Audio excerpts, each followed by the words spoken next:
اور کیا تمہیں موسیٰ کے حال کی خبر ملی ہے؟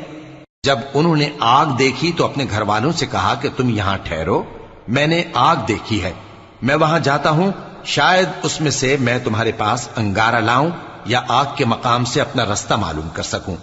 پھر جب وہ وہاں پہنچے تو آواز آئی کہ اے موسیٰ، میں تو تمہارا پروردگار ہوں، تو اپنے جوتے اتار دو، تم یہاں پاک میدان یعنی طویٰ میں ہو، اور میں نے تم کو منتخب کر لیا ہے، تو جو حکم دیا جائے اسے سنو۔